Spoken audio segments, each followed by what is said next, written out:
Bienvenue sur Corsé, mon balado qui parle de coparentalité, de communication.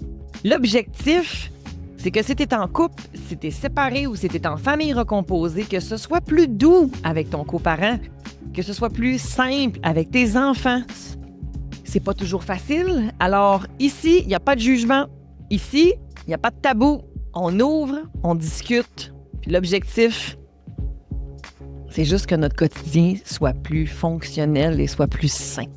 Alors, je te laisse à l'écoute de l'épisode de Corsé.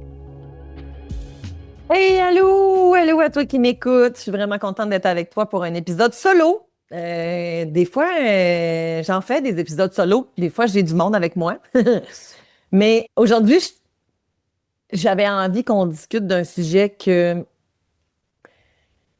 me porte vraiment à cœur. J'ai fait une couple de reels, en fait, aussi, là, dans les prochains temps que vous allez voir sur mes réseaux sociaux. Si tu ne suis pas mes réseaux sociaux, je t'invite à le faire. Cynthia Girard, PsyMed. Dans mon accompagnement que j'offre pour parents séparés ou recomposés, on me demande souvent si le conflit de loyauté chez l'enfant, c'est normal. Qu'est-ce qui fait que l'enfant arrête de voir un de ses deux parents? Et souvent, les questions, c'est est-ce que je veux prévenir ça? Ou voici ce que mon ex fait, ce que mon coparent fait, puis ça m'inquiète que mon enfant veuille plus me voir. Fait qu'aujourd'hui, je vais répondre à toutes ces questions-là pour essayer de vous démontrer, vous expliquer un peu le spectre qui est dans le fond de qu'est-ce qui fait qu'un enfant peut en venir à couper le lien avec un de ses deux parents, ce qui est extrêmement grave. La chose que j'ai le goût que tu retiennes, là, c'est que avant de dire que la bonne solution, et c'est rarement le cas, que la bonne décision, c'est de ne plus voir un parent, ça prend toute une gamme d'évaluations et d'interventions qui auront été tentées pour faire en sorte qu'on en vienne à dire qu'on ne verra plus maman, qu'on ne verra plus papa. C'est pas rien ne plus voir un parent. On n'est pas conçu pour ça. Biologiquement, on est fait pour être accroché aux parents, accroché à ceux qui ont le plus de chances de nous garder en vie. Puis ça se trouve que c'est nos personnes significatives qui nous ont mis au monde. C'est nos parents. Jadis, des fois, je la fais souvent, cette comparaison-là, mais jadis, si tu rentrais pas dans la grotte en même temps que la nuit tombe, là, excuse, mais tu passeras pas la nuit, là. Donc, être séparé de ses parents, c'est pas quelque chose, tu sais, qui est conçu à la base pour que on ait le plus de chances de survivre. Ce qu'on veut, c'est être le plus possible en contact avec nos parents. Bien sûr, on veut que ça se fasse dans certaines conditions. Donc, on veut que ça se fasse de façon fréquente, bien sûr, chaleureuse, encadrante, prévisible, mais de façon sécuritaire. Mais quand on a des situations où est-ce que les parents se séparent, c'est étrangement à ce moment-là qu'on, des fois, certains parents vont se demander, est-ce qu'on va continuer à avoir l'autre parent? Je vois pas pourquoi la réponse, ça serait pas, oui. Maintenant, si j'ai des inquiétudes par rapport à la sécurité ou le développement de mon enfant, la question que j'ai à me poser, c'est pas est-ce que l'enfant devrait continuer à voir son parent? La réponse, ça demeure oui. Sauf que j'ai besoin de vérifier comment on va pouvoir offrir à cet enfant-là les conditions nécessaires pour qu'il voie son parent. C'est ça la vraie question. C'est pas est-ce qu'il devrait continuer à voir ou pas son parent. La réponse, c'est oui. Mais maintenant, il faut que je mette des filets de sécurité. Il faut que je mette, c'est le comment on va voir en fait un parent. Okay? Parce que partout dans le monde, il y a des enfants qui vivent des choses extrêmement difficiles. Puis les enfants, ils veulent pas ne pas voir leurs parents. Ils veulent que certains comportements parfois arrêtent. C'est ça qu'ils veulent. Je me rappelle une jeune fille un jour qui a dit à son père, papa, c'est pas toi que je veux plus voir. C'est que maintenant que toi et maman vous êtes séparés, je ne tolérerai plus de devoir frapper ma sœur. Elle avait 13 ans, la poulette. Sa jeune sœur, elle avait 8 ans. Et elle avait raison. Hein? Le papa disait que la maman faisait de l'aliénation parentale alors qu'on n'était pas du tout dans ça, là. La maman protégeait ses enfants et elle essayait d'apporter l'information au père, comme quoi que criment les filles, c'est pas qu'ils veulent pas te voir, mais c'est parce qu'ils ont peur. Tu comprends-tu? Fait que non, je veux pas qu'ils aillent chez vous quand tu cries après, puis quand, ben là, en plus, dans ce contexte-là, il y a eu de l'abus physique, hein, dans le fond, il y a eu des claques qui ont été données. Heureusement, ce papa-là a entendu sa fille. Puis il a nommé, je t'entends. Puis il a fait un cheminement. Puis vous allez voir quand je vais vous parler de la pyramide dans quelques minutes, là, ça va nous permettre de comprendre en fait aussi que des fois le focus, on le met pas à bonne place. Tu sais, le focus ici, il n'était pas sur la petite puis la mère. Le focus, il était sur le parent qui a des comportements nuisibles à sa relation. Est-ce qu'il fait le travail? Puis des fois, on met l'emphase n'importe où, sauf sur le parent qui a des affaires à travailler. Donc, un autre petit minou un jour, 8 ans, il m'explique, puis j'ai travaillé plus de 10 ans en protection de la jeunesse. Fait que des enfants qui vivent de l'adversité, j'en ai vu vraiment beaucoup. Et j'en ai pas qui ont rencontré, qui m'ont qui m'ont dit qu'ils voulaient plus voir leurs parents. Ils m'ont souvent dit, ben, j'en ai, là, mais des fois, c'est dans des situations plus d'aliénation parentale, là, justement, où est-ce que le discours interne de pourquoi je veux plus voir mon parent, il est plus ou moins, en fait, valable, je le mets en guillemets. Parce qu'il n'y en a pas de parents parfaits, ça n'existe pas un parent parfait. Puis les enfants, en fait, ils n'ont pas d'orgueil dans la vie.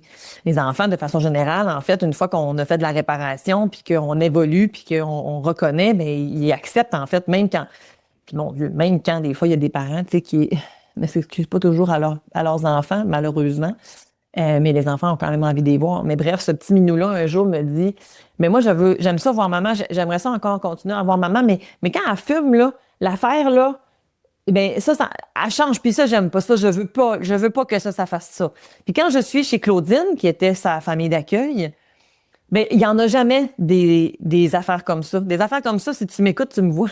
Si tu m'écoutes sur YouTube, je veux dire, il mime une pipe. OK, dans le fond, la maman consommait, dans le fond. Puis quand elle était en état de consommation, ben elle avait plus, en fait, ses capacités parentales. Et elle devenait négligente, puis ça faisait en sorte que petit Minou avait peur. Et c'est ça qu'il voulait plus, en fait. Malheureusement, dans cette histoire-là, maman n'a pas été en mesure de retrouver des moments de longue durée avec son garçon, de par ses problématiques de consommation. Ce qui n'est pas le cas de tous les parents consommateurs, là. En fait, je voudrais surtout pas qu'on pense que parce que tu as un problème de consommation que tu ne verras plus tes enfants, pas du tout. J'ai fait un épisode là-dessus d'ailleurs avec 2 expertes en centre de réadaptation dépendance qui nous ont offert 2 fois plutôt qu'une des épisodes qui parlent justement d'un parent qui a des problématiques de consommation. Et je vous invite à aller les écouter si vous ne les avez pas déjà écoutés, si vous avez des questionnements par rapport à ça. Le sujet d'aujourd'hui, on y revient, c'est notre fameux conflit de loyauté. Donc la loyauté, c'est quoi ça la loyauté? Hein? La loyauté, mais c'est quand l'enfant, le conflit de loyauté, c'est quand l'enfant est pris entre 2 personnes qu'il aime. 2 personnes significatives. Que quand il fait un geste vers un, l'autre, ça a des répercussions potentiellement graves sur la relation avec l'autre. C'est intolérable. Ça veut dire que si je vais vers maman, mais là, papa, il est déçu. Ah ben non, moi, je veux pas que papa soit déçu. Fait que je vais aller voir papa. Mais là, quand je vais voir papa, mais là, maman, elle est fâchée. Bon, mais je vais aller vers, non, je vais aller voir maman d'abord. Et là, ça, même, à chaque fois, là, ça devient complètement aliénant. Hein? L'aliénation, qu'est-ce que ça veut dire? C'est d'avoir un paradoxe, en fond. C'est que je reçois plusieurs informations qui m'amènent, en fait, à avoir des doubles messages. Exemple, si, mettons, ton boss, le lundi, te dit que tu es la meilleure personne du monde, puis que le vendredi, tu es le pire employé du monde, puis qu'on répète ça de semaine en semaine, tu vas être aliéné sur un moyen temps. Parce que tu vas te dire, ben oui, mais là, il m'aime-tu ou il m'aime pas? Ben, c'est un peu ça. Puis en plus, chez nos petits minous, ben, ils ont l'impression qu'ils sont responsables. C'est pour ça que c'est à nous, comme parents, d'être dans une posture de leader, d'être dans une posture, en fait, de capitaine à bord du bateau. Hein? Si tu me connais depuis longtemps, tu sais que j'utilise souvent cette analogie-là, mais l'objectif, c'est de faire en sorte que l'enfant n'est pas porteur de mes émotions. C'est pas à l'enfant à s'occuper du parent, c'est le parent à s'occuper de l'enfant. Puis si je t'envoie comme message, puis ça n'a pas besoin d'être direct. J'ai pas besoin de te dire « aime pas ton père ». J'ai simplement besoin que ça me transpire par le corps. Hein, des fois, j'ai des parents qui vont me dire, Cynthia, j'ai rien dit contre mon ex, je parle jamais contre mon ex. Ben, t'as pas besoin. Tu respires la haine. Des fois, je suis en virtuel. Puis la manière dont il me parle de son coparent, c'est comme c'est écrit dans ta face, dans les pores de ta peau que tu le détestes. Je suis désolée, mais ton enfant, là, il s'en rend compte. Parce que nos enfants, ils nous aiment, puis ils ont juste à faire, nous explorer. Puis ils nous scrutent. Hein? Souvent, les parents vont dire, ici, sur quel bouton peser? Ils savent pas sur quel bouton peser. Ils font, ils font ce qu'ils ont à faire comme enfants. OK? Ils vont aller tester la marchandise, voir si est-ce que je peux avoir confiance, est-ce que tu es cohérent, est-ce que tu m'offres ce dont j'ai besoin.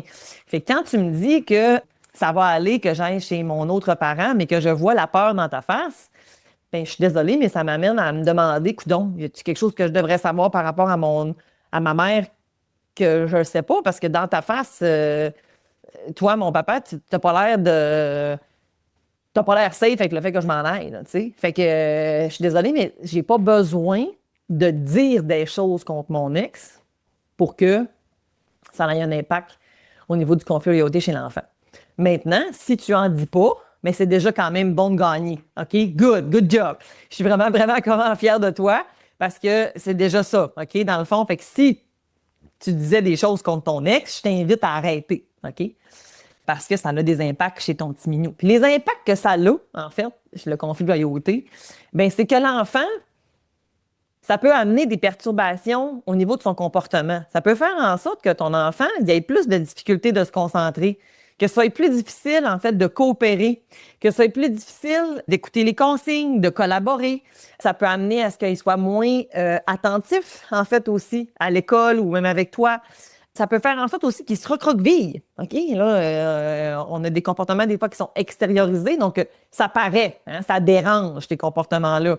Sauf que je les mets en guillemets, parce que la réalité, c'est qu'un enfant qui est super enjoué, puis que du jour au lendemain, il y a des comportements intériorisés qui se replient sur lui-même, qui devient avoir plein de malaise physique, il est anxieux, il se questionne tout le temps, il dérange pas. Peut-être pas dans la classe, mais lui, il est dérangé puis il va pas bien. OK? Un enfant qui se questionne tout le temps à savoir, mais oui, mais là, où est-ce que je m'en vais ce soir? Est-ce que c'est correct si je passe du temps avec maman? Est-ce que c'est correct si je passe du temps avec papa? Nos enfants n'ont pas à se questionner sur ça. Ils ont à vivre simplement. Mais si j'ai un enfant qui a plus de troubles de sommeil, qui a de la difficulté à se nourrir, ce sont des comportements, ce sont des impacts, des conséquences que oui, un enfant pris dans le conflit de loyauté, c'est ça que ça peut ressentir. Il y en a plusieurs autres, en fait, quand même, dans le fond, des comportements. Puis je suis très consciente que les impacts que je viens de vous dire là, ça peut aussi être la conséquence de d'autres choses. OK? Ça ne veut pas dire que ça appartient exclusivement au conflit de loyauté, mais oui, ça peut être, en fait, aussi des conséquences. L'autre chose, c'est que c'est tellement souffrant de constamment avoir l'impression que je dois faire un choix. Parce que je vous l'ai dit, les enfants sont prêts à tout. Ils sont prêts à se sacrifier eux-mêmes dans le but de maintenir leurs parents en vie. Parce que ça aussi, si l'enfant meurt, les parents peuvent leur faire des enfants, mais si le parent meurt, les chances de survie de l'enfant viennent de dropper d'une façon inimaginable. L'enfant, par loyauté, va porter. Hein, je vais la prendre, moi, maman, ta dépression. Je vais m'en occuper de tes émotions. Je vais la prendre, papa, ta peine puis ta colère. Je vais m'en occuper parce que je veux que tu sois disponible pour moi. Alors, si je m'en occupe, ben, tu deviens disponible pour moi. Mais c'est pas leur travail. Ça, dans ce temps-là, ça fait des enfants qui sont parentifiés. C'est pas aux enfants à s'occuper de ça. Si ton enfant te voit pleurer, c'est pas grave. Ça, c'est correct. Ça dépend. Si tu es en larmes et tu es complètement inconsolable, mais là, est-ce que tu es encore fonctionnel? T'sais, si je pleure, j'arrive du travail, mon enfant me voit pleurer, mais maman, tu as de la peine. On va surtout pas faire comme si que ça n'existait pas. Non, non, non, non, non, non. Oui, oui, oui, oui. Oui, oui, t'as peu. Là, ton enfant, il vient de t'envoyer le message qu'il a bien décodé. OK? Si je dis ben non, mais il va finir par se dire, ben écoute, je décode pas les bonnes affaires. Puis là, quand lui va avoir de la peine, ben, est-ce qu'il va décoder la bonne émotion? On fait beaucoup d'apprentissage par modeling. Donc, on va laisser la place à notre enfant. Hein, dans le fond, pour que, oui, tu as bien mis le doigt dessus. Effectivement, j'ai de la peine. Par contre, je m'en occupe de ma peine, mon amour. Maman voit une psychologue depuis quelque temps, puis je m'en occupe. C'est quoi une psychologue, maman? Une psychologue, c'est comme un médecin de la tête puis du cœur. Hein? Quand on a mal aux jambes, puis quand on se blesse, ben, on va voir un médecin, hein, ou bien un physiothérapeute, ou bien, tu sais, des fois, c'est plus concret, hein, dans le fond, pour eux. Un professionnel qui travaille en santé mentale, c'est plus vague. Mais si on faisait plus de promotion, on en parlait plus tôt, en fait, aussi je pense, c'est aux enfants.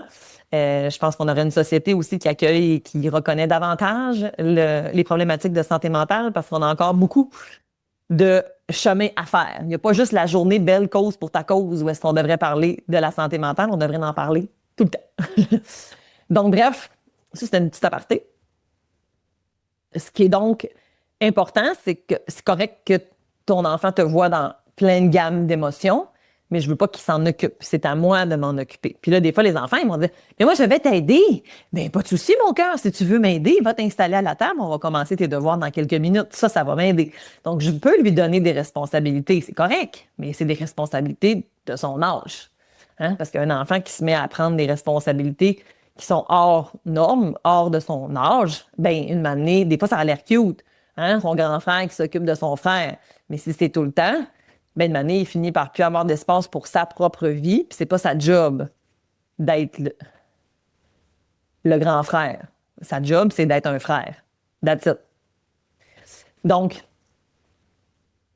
je veux favoriser à ce que, justement, mon enfant puisse s'exprimer librement. Puis dans le conflit de loyauté, ben, l'enfant finit par se dire, en fait, aussi que, mais je sais pas si j'ai le droit de dire ce que j'ai à dire, parce que quand je dis quelque chose, comment ça se fait que quand je parle en bien de maman, mais papa, ça le fâche? Comment ça se fait que quand je parle en mal de papa, maman, elle passe beaucoup de temps avec moi. Mais quand je passe du temps à lui raconter comment c'était le fun, elle détourne les talons puis elle s'en va. Ben, l'enfant va finir par comprendre que, ben, quand je parle en mal, j'en ai une jeune fille, quelque chose, c'est exactement ce qu'elle m'a dit. Elle dit, c'est pas vrai qu'est-ce que je dis de mon père à ma mère, mais elle reste avec moi tellement longtemps dans ma chambre. Nos enfants ont soif de connexion. Alors, ils vont adopter certains comportements dans le but de répondre à leurs désirs et leurs besoins. C'est à nous à décoder, en fait, qu'est-ce qu'il y a en arrière, puis que peut-être que je contribue à ce que ce comportement-là continue malgré moi, puis c'est pas nécessairement bon pour mon enfant. Si en plus, dans ce contexte-là, quand mon enfant me parle en mal de mon ex, ça vient nourrir ma croyance qu'il est donc ben pas correct. Hey, j'ai tout intérêt à ce que tu m'en donnes du jus de même. Voyez-vous comment la dynamique, parfois, elle peut devenir malsaine pour la relation parent-enfant. OK? Ton enfant n'a pas à te nourrir dans tes croyances ou pas non plus. Hein? C'est à moi à venir m'objectiver avec peut-être de l'aide de d'autres professionnels. Je te montre une image. Si tu m'écoutes juste avec tes oreilles, ben c'est bien correct. Tu peux prendre quelques minutes pour aller voir l'image sur YouTube que je partage à l'instant. Je vais t'expliquer cette pyramide. OK? Cette pyramide qui n'est pas faite par moi, bien entendu, c'est une adaptation de la recherche, dans le fond, de Bala 2017. Et c'est en fait le continuum de l'aliénation parentale, mais surtout, en fait, le continuum de ce qui fait en sorte qu'un enfant s'éloigne d'un parent. OK? Donc, la première catégorie, c'est l'affinité. OK?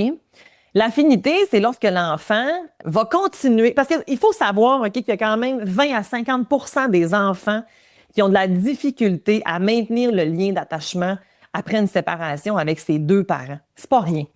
C'est vraiment pas rien. Puis c'est questionnant. OK? C'est vraiment questionnant.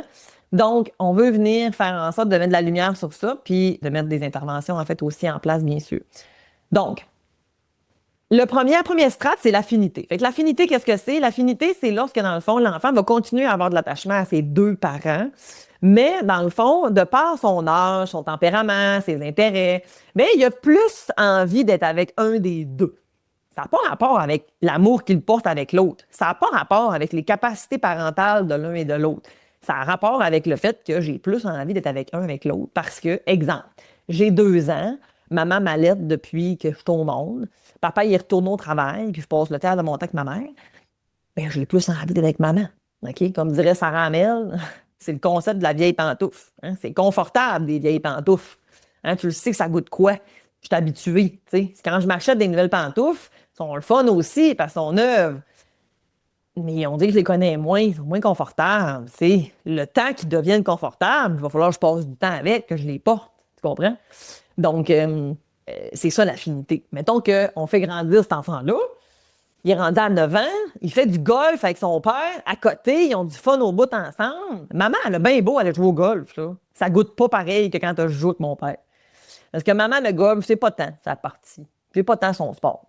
Fait que ça, elle joue, elle le fait, mais c'est pas la même affaire. Fait que ça se peut que Timinou ait plus envie de passer du temps avec son père parce que son affinité, son intérêt actuellement, ben, il est plus dirigé vers quelque chose de commun qui est avec son père. Mais ça n'a rien à voir avec sa mère, OK? Puis c'est là où est-ce que, comme parent, ben, j'ai besoin de travailler ma sécurité interne comme parent. J'ai besoin de travailler à ce que de ne pas prendre personnel que mon enfant ait envie d'être plus avec un ou avec l'autre, ça t'enlève rien, OK? Bon, maintenant, est-ce que ça veut dire que l'enfant va tout le temps être avec le même parent? Ben non! Ça aussi, cet enfant-là va avoir à tolérer aussi qu'il y a des moments où est-ce que tu ne seras peut-être pas avec les deux, tu sais, avec juste un. Mais on est dans ça. L'alliance, qu'est-ce que c'est l'alliance? L'alliance, c'est lorsque l'enfant a eu accès à de l'information qu'il n'aurait probablement pas dû avoir. Et là, il fait comme prendre un parti. Il y a autant d'amour pour les deux parents, puis il reste aussi attaché à ses deux parents. La manière dont les parents vont venir solver cette situation-là, whoop, ça va faire en sorte que l'enfant va être libéré du conflit de loyauté potentiel, puis il va se réinstaller en fait d'être bien avec les deux. Par exemple, ma jeune fille de 16 ans qui débarque dans la maison, puis qui pogne, mettons, sa mère en train de fricoter avec le voisin, est face devant le fait que maman était infidèle à papa. Là, je suis fâchée après sa mère. Là, elle veut juste être avec son père. Mais là, maintenant, tu sais, la façon dont on va venir le gérer, maman s'excuse, font un bout ensemble. Papa, tu sais, je comprends, ma chérie, là, que t'es déçue après ta mère, mais regarde, papa, il s'en occupe de cette situation-là, puis ta mère, ça reste ta mère. Ça n'a pas rapport avec le fait que ce qu'elle a fait comme choix là, ça enlève pas que c'est une bonne maman, puis elle va s'occuper de toi, puis tu sais, faut que tu fasses la part des choses, tu sais. Fait que là, je vous la fais en fast-word, là, on s'entend, là, assez vite, mais la réalité, c'est que ça va probablement se faire sur un bout, le temps qu'on aura besoin, mais c'est une démonstration de ça peut ressembler à quoi l'alliance, OK? Un autre exemple, hein, dans le fond, on s'est séparés. Je vais essayer de changer mon exemple, mais mettons, maman 1 pleure, pleure, pleure, pleure, pleure. Maman 2 vit sa best life, est bien. Mais là, l'enfant a comme l'impression que maman 1 est comme plus vulnérable, là. Fait que moi, je vais être comme plus avec maman 1 parce que l'autre maman, elle va bien, là, tu sais. Puis ça se pourrait même que je sois fâchée après l'autre maman parce que, ben là, depuis qu'ils sont séparés, maman 2, elle va vraiment bien, puis maman 1, elle va pas bien, fait que je vais m'en occuper. Non, non, non, non, non, attends un petit peu, là. T'as pas besoin de t'occuper de ça, puis c'est correct que tu sois avec l'autre maman, puis que là, on va venir balancer pour pas qu'il y ait justement de l'alliance, en fait, qui vienne s'installer par rapport à ça. OK? Le conflit de loyauté, puis j'en ai parlé, en fait, quand même vraiment beaucoup. Puis au début, bien, ça se peut que l'enfant, dans la séparation, soit confronté plus souvent à cette fameuse loyauté-là. OK? Exemple, vous venez chercher Timinou à 4 heures le dimanche, il est installé dans son jeu de Lego. Maman a starté une sauce à spaghetti. Puis là, papa arrive, puis là, viens-t'en. Là, Timinou, il veut pas partir. Viens-t'en, mon cœur, on s'en va au parc. Après ça, on s'en va manger du steak chez grand-mère. Écoute, moi, je suis dans ma tête, je mange du spaghetti, puis là, je suis en train de faire des Legos, fait que ton parc puis grand-mère, ça m'intéresse pas pendant tout, là. Et ça n'a pas rapport avec papa, ça n'a pas rapport avec grand-mère, ça n'a pas rapport avec le steak, ça a rapport avec le fait que la fin est dans le moment présent, ici, là, je vis une transition, puis là, je suis déchirée. Fait qu'il y a une partie de moi qui a envie d'être avec maman, mais il y a une partie de moi qui a envie d'être avec mon autre parent. T'sais, fait que là, je suis comme, ah! Fait que, dépendamment encore là comment les parents vont accompagner, mais là, ça aussi, ça va avoir un impact positif ou négatif. Donc, si par exemple, les deux parents n'arrêtent pas de chicaner, puis que là, le parent pense que ben là, c'est à cause qu'il doit se passer de quoi chez eux, puis là, nanana, puis là, l'autre bord, mais c'est ça, tu me le gardes tout le temps, tu me le prépares pas. Wow! Puis là, l'enfant n'est pas bien. Versus, j'arrive, je comprends, tu es en train de faire des Legos, c'est correct, prends ton temps, finis ton Lego, puis après ça, viens me trouver, on va se préparer, on donne du temps, hein, dans le fond, à l'enfant. Un peu comme quand tu arrives à la garderie qui est en train de finir son dessin. Il n'y a pas le goût de s'en venir avec toi. Des fois, il y a le goût, mais des fois, il n'y a pas le goût. OK? Fait que ça ne veut pas dire que ça a rapport avec toi, mais ça a rapport avec cette fameuse transition. Fait que qu'est-ce qui aide? Bien, on prépare les transitions. Hein? À la garderie, ils ne sont jamais dans une grande activité. C'est pas le temps. Tous les enfants s'en vont. Fait qu'ils sont tous sur des activités qui peuvent se terminer dans les moins de 2 minutes. OK? Fait que comme ça, bien, on favorise à ce qu'on puisse partir. Donc, si vous faites votre échange en passant d'une maisonnée à l'autre, ben oui, de se préparer, puis que quand papa arrive, quand maman arrive, on close, puis on est prêt à ce que l'autre, en fait, parte avec l'enfant, OK? Donc, je suis en train de préparer l'enfant à on va quitter, OK? Fait que je suis en train de le préparer. On pourrait se reparler des transitions. Une autre façon, en fait, d'aider ça, si c'est plus conflictuel et difficile entre vous deux, ben de passer par des milieux neutres, ça peut être aidant. Donc, moi, je te dépose le matin à l'école, puis c'est papa qui va venir te chercher après l'école. Tu comprends? Fait que comme ça, ben, tout le monde finit l'école, puis après ça, on s'en va tous chez nos parents, hein, dans le fond, ou dans notre famille d'accueil, ou dans notre... Bref, on s'en va tous dans notre milieu. On a fini. Fait que ça peut favoriser à ce que la transition soit plus douce. Maintenant, il y a l'aliénation parentale, il y a les cas hybrides, puis il y a l'éloignement réaliste. L'éloignement réaliste, c'est quand un enfant ne voit pas un de ses deux parents pour une raison valable, entre guillemets. J'ai mis entre guillemets parce que j'ai commencé avec ça. Couper un lien avec un parent, c'est grave. Ça a des impacts. On grandit en ayant besoin d'introjecter à l'intérieur de nous une portion de maman, puis une portion de papa, une portion de maman, maman, papa, papa, de mes figures significatives. À l'adolescence, là, j'ai besoin de te cliver, maman et papa, pour être en mesure de pouvoir prendre uniquement qu'est-ce que j'aime de mes deux parents, de le garder en moi. Autrement, puis ça va faire la personnalité que je vais devenir après. Ça a un impact sur notre définition identitaire. Fait que si je n'ai pas l'information de l'autre, ou qu'elle est transformée, biaisée, cachée, bien, je vais éventuellement la chercher, puis ça va venir me manquer. Je donne un exemple, les enfants adoptés. Les enfants qui sont adoptés, si on leur cache d'où ils viennent, ils vont le chercher éventuellement. J'ai besoin de savoir d'où je viens pour savoir où je m'en vais. J'ai besoin de comprendre mon arbre pour être en mesure de comprendre qui je suis, prendre qu'est-ce qui est bon, laisser qu'est-ce qui est moins bon, puis continuer à faire mon chemin. Parce qu'on n'est pas mieux que nos ancêtres. Nos ancêtres, ils ont été là, puis grâce à eux, peu importe, on est ici aujourd'hui. Donc, j'ai besoin d'être capable de faire cette distinction-là, puis de comprendre, puis de puiser là-dedans. Maintenant, si pour des raisons, exemple, de la violence, de l'abus, problème de consommation non traité, hein, non réglé, problématique de santé mentale qui serait non traitée. Hein. C'est pas parce que des fois, j'ai des parents qui vont me dire « Ouais, mais là, je suis en dépression, fait que je veux pas le dire à mon ex, j'ai peur de plus avoir mes enfants. » Et woman, le fait que tu aies une problématique de santé mentale ne fait pas du tout en sorte que tu n'as pas les capacités parentales pour être avec ton enfant. Je préfère un parent qui reconnaît sa problématique. Maintenant, est-ce que dans ta reconnaissance, tu prends les moyens nécessaires pour que ta situation se modifie? Et c'est là le big deal. Si effectivement, j'ai peut-être besoin de 3 semaines d'hospitalisation pour me stabiliser, pendant ce temps-là, les enfants sont avec quelqu'un d'autre, mais une fois que je suis sortie, ben, go, si je me médique, si je prends ma thérapie, si je prends mes suivis, si je fais ce que j'ai à faire pour redevenir et être fonctionnel. Puis fonctionnel, ça ne veut pas dire avoir une job à temps plein, là, OK? C'est un médecin, un psychiatre, un psychologue qui peut déterminer si tu es fonctionnel ou pas. À ce moment-là, si la réponse c'est oui, ben go, tu peux avoir tes enfants, OK? Donc, quand un parent vient atteindre les capacités parentales de l'un et de l'autre, c'est tout bonheur, là. Parce que le tribunal considère que les parents sont à compétence égale, à moins que l'un ou l'autre démontre que ce n'est pas le cas. OK? Mais sinon, on considère que les parents ont les capacités pour être en mesure de. À partir de là, est-ce que tous les parents offrent l'optimal à leurs enfants? Non. Est-ce que c'est ce qu'on souhaite? Absolument. Est-ce que maintenant on peut vivre avec du minimal? Tout à fait.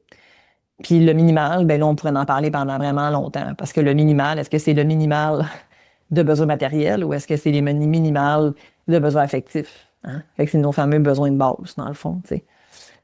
Donc, dans l'éloignement réaliste, hein, si j'ai, par exemple, une situation où est-ce qu'on a vécu de la violence familiale, dans laquelle il y avait de la violence conjugale, ben oui, si on a fait mal à maman, on a fait mal à mon enfant aussi. OK? Ce grand mythe, là, De venir dire, ouais, mais il n'a jamais touché les enfants. Excuse, je viens de te parler de la loyauté un petit peu plus tôt en te disant que les chances de survie de l'enfant sont en chute libre si le parent ne va pas bien. Fait que si le parent vit quelque chose ou est-ce que sa vie est en danger, hein, de façon psychique ou de façon physique, ben oui, ça a une atteinte claire au développement de l'enfant. OK? Comment peut-il faire ses mathématiques s'il ne sait pas dans quel état il va arriver puis dans quel état maman va être quand je vais arriver à la maison? Ça marche pas, là. OK? On n'a pas un enfant qui est en sécurité. Donc, il y a des impacts. Puis là, je ne vais pas rentrer là-dedans, c'est pas nécessairement le terme du jour, mais je pourrais, là, mais il y a des impacts. Un enfant qui a vécu de la violence familiale. Et on le sait aujourd'hui, la littérature nous a bien démontré, en fait, que les enfants qui sont exposés à de la violence conjugale ne sont pas seulement exposés, ils sont des co-victimes. OK? Donc, on doit les protéger. Et le parent au comportement violent doit faire le chemin pour être en mesure de venir sécuriser son lien. Le parent victime doit faire le travail pour départager ce qui appartient à son histoire de celui de son enfant. Hein? Puis ça, ben, quand on travaille avec ces familles-là, justement, on a besoin de travailler, justement, à faire en sorte que, quand est-ce que là, je sens qu'on est suffisamment en sécurité versus pas. Hein, des fois, j'ai des mamans qui vont venir dire, ouais, mais là, moi, je veux pas qu'il arrête de voir mon enfant. Je comprends, mais là, on va s'assurer que tout le monde soit en sécurité. Puis après ça, on réévaluera quand est-ce que l'autre parent est prêt à pouvoir revoir ton petit minou. Parce que ton objectif, je sais que c'est pas qu'il ne voit plus petit minou, mais c'est que petit minou soit en sécurité quand on voit l'autre parent. C'est ça qui est important. Donc, est-ce que le parent reconnaît? Hein? Là, tantôt, j'ai parlé de comment il va me le démontrer. J'en ai une tollée de parents au comportement violent qui reconnaissent qu'est-ce qu'ils ont fait. Mais le reconnaître, puis que tes babines suivent tes bottines, ah ben ça, c'est deux affaires bien différentes. Je profite de ton épisode pour te parler quelques petites minutes, en fait, de mon accompagnement Cococo, le sujet dont on parle aujourd'hui. Visiblement, peut-être que ça peut te parler. Et l'accompagnement Cococo, qu'est-ce que c'est? C'est collaboration, communication, coparentalité. Quand vous êtes séparés ou que vous êtes en famille recomposée, des fois, c'est tough, c'est difficile. Donc, l'accompagnement de Cococo te permet d'avoir 7 séances avec moi. Je suis live en virtuel et je réponds à tes questions, mais j'approfondis aussi des thèmes. Je vous donne des stratégies d'intervention et il y a une option où est-ce qu'on peut aller aussi davantage dans la personnalisation, en fait, justement, de ton accompagnement. C'est très complet. Les parents me disent souvent que « Oh mon Dieu, j'aurais aimé ça avoir ça dès que je me suis séparée. » Et je suis obligée de te dire qu'effectivement, plus vite qu'on a ces informations-là, plus vite on peut, en fait, avoir une coparentalité plus saine et plus fonctionnelle. Alors bref, je te laisse à ton épisode et si tu veux aller chercher plus de détails, va voir sur mon site web girardcynthia.com. Merci. Fait que est-ce que tu work le chemin? Est-ce que tu fais le chemin? Est-ce que tu évolues? Qu'est-ce que tu as concrètement fait pour être en mesure de me démontrer que tu as changé puis que tu vas changer? Parce que je suis désolée, mais une dynamique de violence coercitive, ça ne se change pas en quelques séances. C'est un long travail parce que je dois modifier mes croyances internes, modifier mes comportements, c'est modifier mes pensées associées à mes comportements. Si je pense qu'elle a mérité, si je pense que j'ai le droit de faire ça, c'est légitime, puis que moi, je te dis, ben non. Puis qu'il y a tout un chemin à faire pour que tu finisses par adhérer potentiellement à pourquoi c'est pas une bonne solution. Hein? Donc, c'est un long travail. Fait que moi, des fois, j'ai des clients qui vont me dire, moi, j'ai fait des suivis. Cool! C'était quoi tes suivis? Puis qu'est-ce que tu as compris dans tes suivis? Parce que même si tu me donnes une belle feuille avec une attestation que tu étais là pendant 5 rencontres, tu n'as peut-être rien compris. Tu as peut-être compris plein de choses. Je sais pas. Mais le fait d'avoir fait un suivi, c'est pas suffisant. Qu'est-ce qui a changé dans ce suivi-là pour toi? Puis maintenant, comment tu le mets en application? Et c'est comme ça que tu vas venir faire de la réparation et de peut-être éventuellement être en mesure de retrouver en fait des moments avec ton enfant si on a eu un moment où est-ce qu'on a dû faire un arrêt de contact Et peut-être aussi de retrouver une forme de confiance avec ton coparent, dépendamment qu'est-ce qui s'est passé entre vous deux, puis le chemin, puis l'évolution de chacun. OK? Dans l'aliénation parentale, le parent au comportement aliénant, son but, c'est que l'autre soit plus là. Il n'existe plus. Il fait plus partie de la recette. Il n'y a plus rapport. Hein? Ce parent-là est convaincu que ça donne rien d'avoir cet autre parent-là dans la vie de l'enfant. Il est convaincu qu'il protège son enfant. Alors que si on lui offre des solutions alternatives, si on offre un cadre sécuritaire pour que l'enfant puisse voir son parent, continue à maintenir que ça ne fonctionnera pas, que ça ne sert à rien, ça ne marche pas, ta. De penser que de ne plus voir un parent va être salutaire, ça me questionne. Je sais qu'il y a plein de nuances qu'on peut venir mettre, mais c'est un parent qui va constamment, en fait, justement, utiliser aussi des stratégies dans le but de semer du doute chez l'enfant, comme quoi ce parent-là, il est néfaste, dangereux. Quand je travaille en réparation relationnelle avec une situation familiale, par exemple, où est-ce qu'il y a eu de la violence, l'objectif, puis souvent le parent victime va être en mesure de pouvoir venir le dire à son enfant aussi, mais c'est que je sais que tu t'ennuies de papa ou de maman, et là, pour le moment, on s'assure que quand on voit papa, qu'on voit maman, et que tout le monde est en sécurité, puis que ça se passe bien. Puis ça se passe bien, mais ça veut dire que on crie pas, on lance pas de choses, on s'amuse. Il y a des règles. Des fois, on va dire non, mais on va venir expliquer à l'enfant, en fait, que ce qu'il a connu, c'était pas ça. Et on est désolé de ça. Maman, papa, c'est pas ça qu'on voulait. Hein?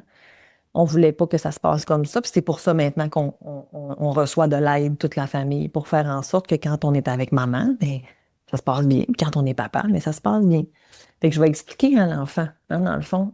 Tout s'explique tout dans la manière de le faire. Puis je suis pas en train de venir dire que le parent, il est pas bon, il est pas fin. Je suis en train de venir dire que ben, peut-être qu'il y a besoin, ce parent-là, de travailler des choses, en fait. Puis là, travailler des choses, là, ça veut rien dire. OK? Il faudrait qu'on explique davantage, mais là, je suis comme dans des exemples fictifs, là, en fait, mais en fonction de la situation, je départage les comportements de la personne parce que je me rappelle une jeune fille un jour qui a dit, elle a 7 ans, puis la DPJ était rentrée dans sa vie, puis ça n'a pas rapport avec la DPJ, là, OK? C'est pas... la DPJ était nécessaire, puis elle faisait un excellent travail, en fait, dans ce dossier-là. Mais dans les interventions, en fait, il voyait bien, en fait, c'est que malheureusement, il y a des choses que papa fait que c'est pas acceptable. Puis que maman, elle fait pas, en fait. Fait que là, ben, oups, ça vient de placer l'enfant en conflit de loyauté. Et là, l'enfant s'est mis à dire des choses pas vraies. Hein? Elle a fait des mensonges. Mais ces mensonges, c'était pas vraiment des vrais mensonges, c'était juste une façon de s'adapter. Elle est en train de dire, je veux voir encore papa. OK? Arrête. Parce que là, elle, là, ce qu'elle comprenait, là, c'était que à chaque fois qu'elle a dénoncé des choses, je vois de moins en moins papa. Fait que c'est plus vrai. C'est pas vrai, finalement, que papa, il m'a tapé. C'est pas vrai que papa, il a utilisé tel objet pour faire telle affaire. C'est pas vrai. C'est tout ça, c'est tout pas vrai. La petite fille, elle avait connu ça. Mais là, puis maintenant, c'est ça qu'elle a nommé. Elle a dit, mais là, à chaque fois que je dis des choses comme ça, ben là, je verrai plus papa. Moi, je veux voir papa encore. Mais oui, parce que quand papa, il joue au ballon, quand papa, il fait telle affaire, ça va bien, ça, t'aimes ça. Fait que la tarte du parent, nous sommes toutes des tartes. Il y a des portions de la tarte qui goûtent bonne, puis il y a des portions de tarte qui goûtent pas bonne. Ces portions-là, c'est celles-là qu'on veut venir travailler. C'est pour ça que c'est correct qu'on en parle. C'est correct parce qu'on veut que ça change. Maintenant, des fois, ça prend du temps. Fait que ça se peut qu'effectivement, quand on voit papa beaucoup de jours collés, bien là, des fois, ça fait en sorte que oui, c'est plus difficile que la goutte, que la pointe de tarte qu'on n'aime pas, elle revient. Mais quand je vois papa, ces moments-là, la goutte de la tarte qu'on n'aime pas, elle vient pas là. Fait il faut qu'on explique pourquoi on fait les choses, en fait, aux enfants, pour être en mesure qu'ils adhèrent et qu'ils comprennent puis qu'ils avancent, en fait, aussi. Puis aussi qu'on va les sortir de la culpabilité parce que cette petite cocotte-là se sentait extrêmement coupable. bien entendu. Hein? Bon, malheureusement, son parent lui a beaucoup transmis justement de messages de ce genre-là qui n'a pas aidé la petite, bien entendu, mais le parent qui a des comportements qui sont nuisibles pour sa relation avec son enfant, il faut qu'il marche le chemin. C'est lui qui a le plus de choses à faire. Maintenant, dans le comportement aliénant, ben, peut-être qu'il est arrivé des choses dans l'historique familial, mais on n'est pas dans une situation où est-ce qu'il y a des éloignements réalistes. OK? C'est deux choses complètement différentes. OK? Donc, dans des situations d'éloignement réaliste, parfois, il y a des parents au comportement violent qui vont venir dire que l'autre parent fait de l'aliénation parentale alors que, dans le fond, il protège. Par contre, il y a des situations où est-ce que l'aliénation parentale, il n'y a pas de violence avant, après. Il n'y en a pas. Puis que la situation fait en sorte que, tu sais, ben, c'est pas juste la situation, parce que c'est des profils particuliers au niveau psychologique, là, ces gens-là, quand même, il y a quelque chose, en fait, aussi qui est là. Mais le parent au comportement aliénant amène l'enfant en modifiant ses souvenirs, en aggravant des situations, en parlant en mal, en ayant plusieurs comportements qui vont venir faire en sorte que l'enfant finit par se dire il y a un parent qui est bon, puis il y a un parent qui est pas bon, fait que je vais me coller à celui-là qui est bon, puis je finis par couper le lien. C'est beaucoup plus drastique, hein, dans le fond aussi. Cet enfant-là est complètement convaincu que c'est la bonne nouvelle, que c'est la bonne chose à faire, qu'il n'y a pas de revenez-y. C'est souvent un enfant qui va se raconter la même affaire. Un enfant qui vit dans un éloignement réaliste, il y a beaucoup plus de nuances. Un enfant qui est pris dans une situation hybride. Situation hybride, c'est des parents en conflit sévère de séparation. C'est des parents qui ont tous les deux des comportements qui contribuent au conflit de loyauté. C'est des parents qui ont tous les deux des fois des comportements qu'on va dire aliénants parce que bien, ça finit par jouer dans la tête de l'enfant. Okay? Si on se ramène à qu'est-ce que c'est l'aliénation à la base, là, ce mot-là, là, il y a une signification dans la rousse. Okay? Fait que c'est cette injonction dans ma tête, en fait, que je suis plus capable de ressentir. Okay? Ces enfants-là, ils veulent pas choisir. Ces enfants-là, là, ils sont pognés entre leurs deux parents, ils sont écœurés du conflit. Ces enfants-là, c'est des fois, c'est ça qu'ils vont me dire. Je suis tannée des conflits. Maman et papa, ils m'avaient dit que quand ils allaient être séparés, là, il y en aurait moins de conflits. Puis depuis qu'ils sont séparés, bien, il y en a encore plus. Je suis écœurée d'être le messager. Je suis écœurée de faire les messages. Je suis tannée de devoir choisir. Non, je veux pas dire qu'est-ce que je veux, où est-ce que je veux aller comme école, parce que c'est pas l'école que je choisis, c'est mon parent. Fait que si je prends l'école X, ça veut dire que je choisis ma mère. Puis si je prends l'école Y, ça veut dire que je choisis mon père. Fait que je veux pas choisir. Fait que si l'enfant se déconnecte de plus en plus de ce qu'il veut, il va se coller. En fait, un enfant qui est dans un comportement qui est aliéné, qui est dans un spectre d'aliénation parentale, tout ce que le parent au comportement aliénant pense, fait, aime, l'enfant aussi. Moi, mes enfants, il y a plein d'enfants qui n'aiment pas, qui aiment que moi, j'aime pas, ou vice-versa. L'enfant avec un parent au comportement aliénant, il est fusionné avec. Cet enfant-là, là, c'est comme le petit soldat. Il est comme tout avec ce parent-là. Tout est bon de ce parent-là. Puis l'autre parent, il est tout mauvais. On n'est pas clivés. Les enfants ne sont pas des êtres clivés. Les enfants sont des êtres de nuances. Donc, c'est là où est-ce que ça devient tellement souffrant qu'il coupe, effectivement. Puis là, dans les situations d'aliénation parentale, ben là, les enfants, quand ils ont coupé un lien, ils vont donc ben. Ben oui, mais depuis qu'il ne voit plus son parent, ses notes ont remonté, puis là, ça se place bien, puis là, ci, puis là, ça. Mais ouais, on vient de couper la 50% de lui, de son identité. On vient de couper l'élément anxiogène. Sauf que l'élément anxiogène, c'est pas réellement l'élément anxiogène. L'élément anxiogène, c'est la dynamique de la famille. C'est ça, en fait. Puis le parent au comportement aliénant, en grande partie. OK? Pourquoi je dis en grande partie? C'est parce que le parent qui est rejeté, il contribue aussi par la bande à sa dynamique parce qu'être rejeté, c'est vraiment pas facile. Être rejeté par ton enfant, là, c'est une des choses les plus horribles que j'ai pu observer dans ma vie. De ne pas avoir accès, c'est comme de faire le deuil d'une personne en vie. C'est impensable. C'est invivable. Fait que ces parents-là, des fois, dans toute leur détresse, vont adopter certains comportements maladroits, mais qui vont venir contribuer à corroborer les croyances que l'autre parent inculque. Exemple. Mais non, mais ce parent-là, en fait, l'autre parent, là, il est méchant, puis il est violent, puis il est désagréable, puis il écoute jamais l'enfant, Là, l'enfant arrive, puis là, il est en mode de réaction, là. Puis les enfants, là, qui rejettent un parent, là, en situation d'aliénation, là, ils peuvent aller loin, là. OK? Ils peuvent aller très, très loin, se faire du mal. Fait que ça, là, devant ça, là, le parent rejeté, là, des fois, il va avoir, mettons, certains comportements. Puis là, mettons, il va pogner les nerfs après, mettons. Puis là, l'enfant va venir dire, ben c'est ça, je le savais. T'avais raison, maman, ou t'avais raison, papa, dépendamment c'est qui le parent au comportement aliénant, mais que, garde, qu'est-ce qu'il a fait? T'avais raison. Vous me suivez? Fait que c'est une dynamique familiale malade, qui va pas bien. Qu'on a besoin d'intervenir sur le parent rejeté, sur le parent au comportement aliénant et sur l'enfant et le reste de la fratrie. Parce que certains, puis là, c'est ça l'affaire, c'est que dans la fratrie, ce ne sont pas tous les enfants de la même fratrie qui vont avoir une aliénation complétée. OK? Il y en a qui vont résister. Il y en a qui vont être en bouclier, qui vont venir dire, moi, je vais jouer le rôle pour protéger les autres. T'en as d'autres qui vont vraiment être les soldats, qui vont tenter d'enrôler les plus petits. T'en as qui sont un peu entre les deux. Donc, en plus, chaque membre de la famille a sa propre perception de la dynamique. Je vous raconte une histoire. Une fois, j'ai une famille que j'accompagne. Il y a 5 enfants. Il y en a une qui est rendue à 21 ans. Donc, elle ne vit plus dans le noyau familial. Et ce qu'elle me dit, c'est que ça a été la plus belle chose de toute sa vie, de ne plus être dans les deux maisons.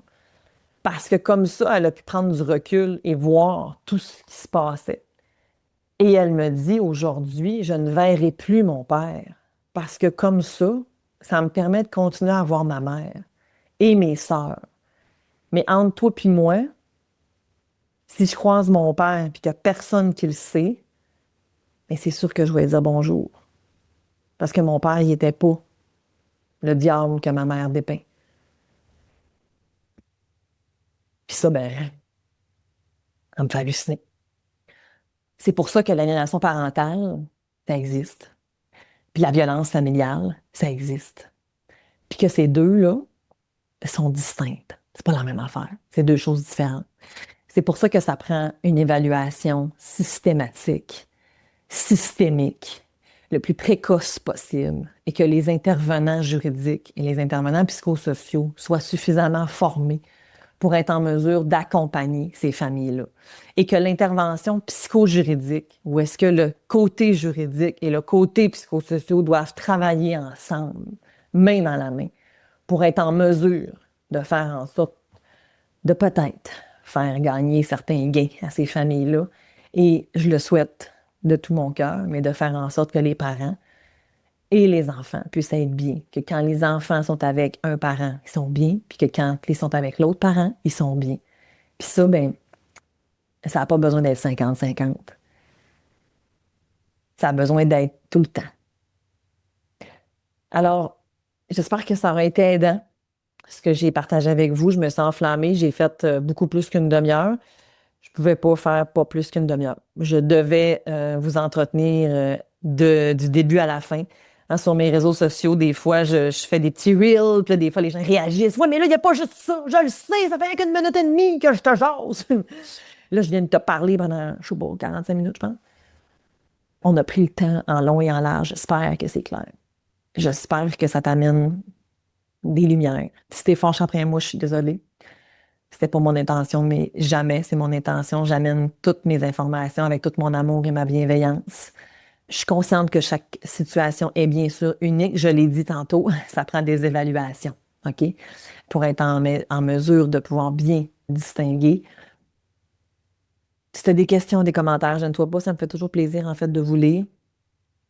Vous le savez que je peux pas analyser vos situations, hein, par exemple, ça c'est pas possible. Je serais vraiment pas une bonne intervenante si je faisais ça. Je viens de te dire que ça prend des évaluations de longue haleine. Tu m'écris un post Facebook gros de même, puis moi, m'a diagnostiqué quelque chose, je serais vraiment en poche. En plus, éthiquement, à cause de mon code professionnel, je ne peux pas, en fait, faire ça. Mais de toute façon, je le ferai pas. Fait que fais attention aussi à ce que tu consultes, OK, comme contenu. OK, les gens qui vont te dire, j'ai la recette, j'ai la solution, tu vis telle situation. Ça fait combien de minutes que tu me connais? 4 lignes sur un post? Excuse, tu le sais pas. Tu le sais pas c'est quoi. Tu le sais pas, c'est pas vrai. OK, fait que faites attention aux professionnels que vous consultez. C'est correct de vous questionner. Maintenant, j'en ai, moi, des fois, des gens qui sont pas d'accord avec ce que je dis après plusieurs mois d'intervention. Mais là, des fois, ce que je constate aussi, c'est que changer, c'est pas facile, puis accepter puis reconnaître, c'est pas facile non plus. Quand on met un genou à terre, quand on accepte et qu'on reconnaît réellement là, le tort qu'on peut avoir eu, c'est la première étape vers l'atteinte de ton objectif. Puis l'objectif, souvent, c'est d'avoir une bonne relation avec son coparent, avoir une bonne relation avec ses enfants. C'est ça ma mission de vie. Moi, c'est ça que j'accompagne comme famille. Moi, je contribue pas à faire en sorte que l'autre parent maintienne son emprise. Si ton objectif, c'est ça, tu m'aimeras pas, c'est sûr. Si ton objectif, c'est que l'autre parent soit plus dans la vie de ton enfant, je serai pas la bonne personne pour t'aider non plus. Fait que c'est sûr que oui, hein, parce que des fois, je l'ai eu ce commentaire-là. T'es vraiment pas pareil que dans ton balado. Ben non, parce que là, dans mon balado, t'achètes ce que tu as bien le goût d'acheter. Puis tu le mets là où est-ce que tu as le goût de le mettre, puis tu garoches les torts à l'autre potentiellement. Mais quand tu te retrouves en face à face avec un thérapeute, avec un accompagnant, avec moi, ben je vais regarder ce que toi tu fais de bon, puis je vais regarder qu'est-ce que tu fais de moins bon. Puis on va regarder ensemble comment faire en sorte pour que ça réponde à tes besoins, mais que ça réponde beaucoup à ceux de tes enfants. Et aussi à ton coparent. Parce que vous êtes une famille. Puis ça, ben, c'est important de le conserver dans une configuration qui est différente de maman, papa, on reste ensemble, puis on est une famille nucléaire. On est en 2026. Des familles, là, il y en a plein de sortes, OK? Donc, l'important, c'est qu'on soit bien. C'est ça, en fait, qui est vraiment le plus important. Alors, je vous souhaite une belle fin de journée. On se revoit dans un prochain épisode, peut-être plus doux. Si vous voulez aller plus loin, j'ai mon suivi, en fait, Cococo. OK, sur mon site web, vous allez pouvoir voir Cococo, qu'est-ce que c'est. C'est un accompagnement, justement, pour les parents séparés, recomposés. Vous êtes avec moi pendant 7 séances aux 2 semaines. Je m'enregistre, vous êtes là. Il y a d'autres parents, en fait, aussi, mais c'est pas un groupe de partage. C'est vraiment un groupe d'intervention. Il y a aussi la possibilité de pouvoir me voir juste en individuel à d'autres moments. Mais bref, si ça t'intéresse d'aller plus loin, si tu veux chercher de l'aide, si ça fait un petit peu, beaucoup, très longtemps que tu es séparé, Cococo, c'est pour toi. OK? Cococo, c'est vraiment pour les parents séparés, que ça fasse pas longtemps ou que ça fasse longtemps, puis que vous vous entendez bien ou que vous ne vous entendez pas bien. Puis j'en ai juste que des interdits de contact, OK? Dans des situations où il y a de la violence, par exemple. Donc, mon Cococo, il s'adapte en fonction des familles de par le fait que c'est un offre hybride. Il y a une portion virtuelle, il y a une portion individuelle, il y a une portion en groupe, puis il y a une portion individuelle, excuse-moi, j'ai déjà dit. Puis il y a une portion, en fait, qui est aussi soit du virtuel puis du présentiel si tu es dans ma région, mais si tu n'es pas dans ma région, bien, ça peut être uniquement virtuel. Sauf quand on a besoin de voir les enfants, là. En fait, là, dans ce temps-là, j'ai pas le choix que soit tu me fais monter où est-ce que tu es, ou bien toi, tu viens me trouver, là. En tout cas, bref, on en rejase rendu là, mais ce sont toutes des choses qui sont possibles. Donc, je fonctionne par cohorte. OK, fait que là, au moment où est-ce que j'enregistre, je sais pas, je suis rendue dans mon calendrier. Mais si c'est quelque chose qui t'intéresse, ben écris-moi, puis on verra. Ah oui. Ouais, mais là, l'autre parent, il veut pas le faire. C'est pas grave. S'il veut pas le faire, tu peux le faire tout seul. Par contre, le fait de le faire tout seul, ben ça réduit un peu les résultats en fonction de tes objectifs. OK? Fait qu'il y en a pour qui que de le faire tout seul, c'est bien correct. Il y en a pour qui que de le faire en famille, c'est vraiment bien. Ça dépend de tes objectifs. Écoute, rendu là, réécris-moi, puis on regardera ça. OK? Mon courriel, tu l'as dans le descriptif du balado. Je te le redis, consultation@girardcynthia.com. Alors sur ce, je te souhaite une belle fin de journée, douceur à toi. Bye! Et voilà, c'est un épisode qui vient de se terminer et j'espère que tu as trouvé de la valeur dans cet épisode-là, que tu as apprécié. S'il te plaît, si tu as des idées de contenu, des sujets, des questions, écris-moi à consultation@commercialgirardcynthia.com. Je vous lis toujours et je vous réponds parce que si vous prenez le temps de m'écouter, je prends le temps de vous lire et ça me touche au plus profond de mon cœur de savoir que je peux avoir un impact. Alors, ne te gêne pas, écris-moi. À bientôt!